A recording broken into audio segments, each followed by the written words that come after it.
HDR. Now, we have talked about the influence. We talked about majority of the introduction. Let's get down into it. Let's dig the dirt a little bit. Let's go dig burr. Extreme worship is all there. I mean, I get it in worship. Can you tell us the age ranges of this music? Who are you trying to minister to in this music? Well, I mean, it's open for whoever. I mean, if I was honest with myself, and there's a statistics page or whatever that our Facebook page will tell us, and Facebook isn't the extent of our reach, but it's a pretty good indicator anyways. And I think 50% of our male listeners, or at least people that have liked our page, are 18 to 24, and then on either end of that we have a huge percentage. So it's like 13 to 17, and then I don't know, 25. I'm not sure how far it goes up, but I guess you could say that's really our focus. Who we want to connect with. I mean, we're willing to, we're not turning people away, or there's nobody that we don't want to listen to it, but most people won't want to, and we're not trying to. We're not trying to make music that everyone's going to like. If we were doing that, we would be doing what's on a top 40s, thing. But that's not what we feel like we've been called to, and that's not what we want to do. So, yeah, we're looking for males 18 to 24. That's kind of the metal scene anyways. You get girls here and there kind of that same age range, but usually they just have boyfriends that are in metal bands. So, that's our focus. I guess males 18 to 24, they need a lot of encouragement, and they got a lot of issues, and need a lot of guidance, and, a lot of people that, not everybody, but there's definitely a core group of people that find themselves in that extreme metal genre that, they're hateful, they hate others, or they hate themselves, or, who knows, but, yeah, just looking for whoever's willing to listen to us, basically, I guess you could say.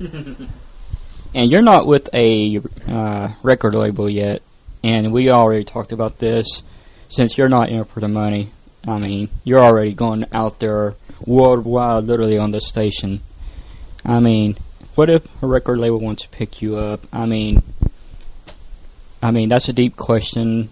Yeah. One of our friends already got picked up. Yeah. What if one of them wants to pick you up? What would Mark say about that? It's just for a paycheck. Yeah, for sure. I think both Mark and I know that we're not going to be doing this, forever, or even, beyond maybe even 5 or so years. This is kind of a thing, I'll listen to it for a while, but, it's kind of like, you're not going to be 80 years old running around playing football, and this is kind of one of those things where it's an extreme sport, it's an extreme genre, and so you can't do it forever. We've been approached by a few different people.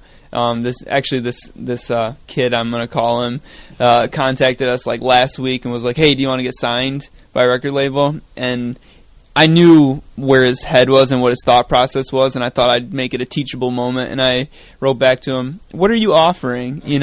Oh, well, this and this, and basically nothing, you know what I mean?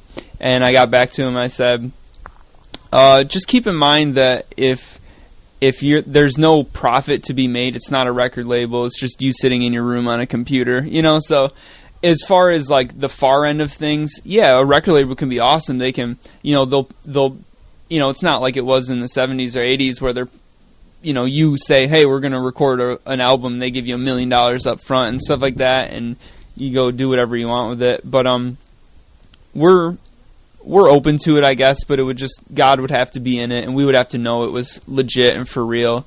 I don't really like the idea of signing over my rights to my music. But if it was the right thing, but honestly, there would just have to be a lot of the right things lined up for me to want to give up all that control and all that ownership to somebody else who didn't earn what I did, what I made. Yeah, I mean, come on, you're there, you're blessing people. I mean, we have record labels actually listening to our station, and no one knows that, but we know they're listening. For sure. So if one calls you up, like Sparrow Records, that's top number one right there is Sparrow Records. That's where Carrie Job used to be at. Now she moved on to another. But we're not all about Carrie Joe right now. we're here for you. But anyways, after a concert or before the concert, what is the food you like to go eat? I mean, what is the number one restaurant where you want to go before or after the concert? Well, Rochester. I don't know. Actually, you said you moved up from Texas a little bit ago, so I don't know. Maybe I'll teach you a little bit about Rochester. You ever heard of a garbage plate? Actually, no. All right, cool. Well, this is your Rochester 101. There's a few places up in Rochester. There's some claims as to who does it best, but basically, there's a garbage plate, which is either can be hot dogs or hamburgers.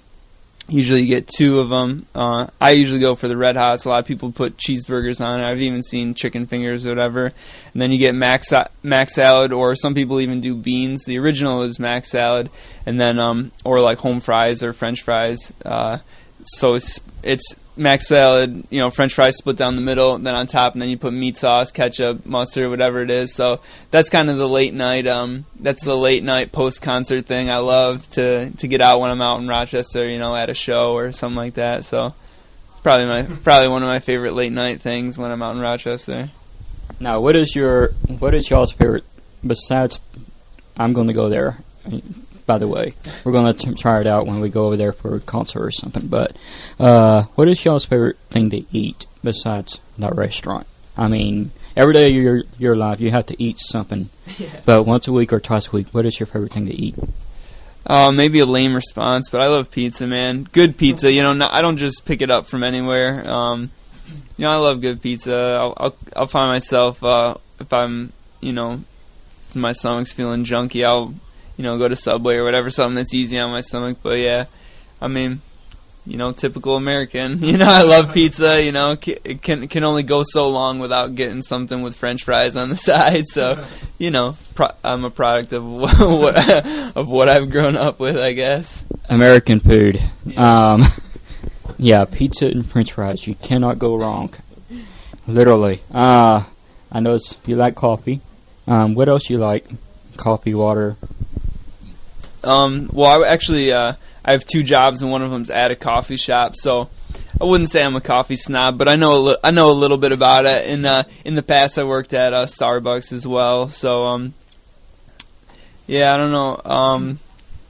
Things I like. That's a big question. So maybe something that people wouldn't know that I like. There's a band, or however you want to say it. It started as just a guy, Dashboard Confessional. It's one of my things that I always go back to for music. I guess it's a band now technically, but yeah, I love Dashboard. Just listening to it today, fall asleep to it all the time. Yeah.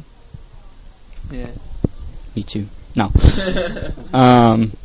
When we come back from break, a couple minutes, maybe 3 minutes, we're going to ask you a very serious question. We're going to probably allow a few phone calls, which is 281-826-4450. Give us a call. Right now we're going to ask a few questions, or the audience going to ask you a few questions. But the number one question we're going to ask you is, in your lyrics of your music, I want you to think hard on this one. You might have to brainstorm. In your lyrics, can you tell us the meaning of Christ, what Jesus done in your music? That's coming up next. After, who is next, by the way?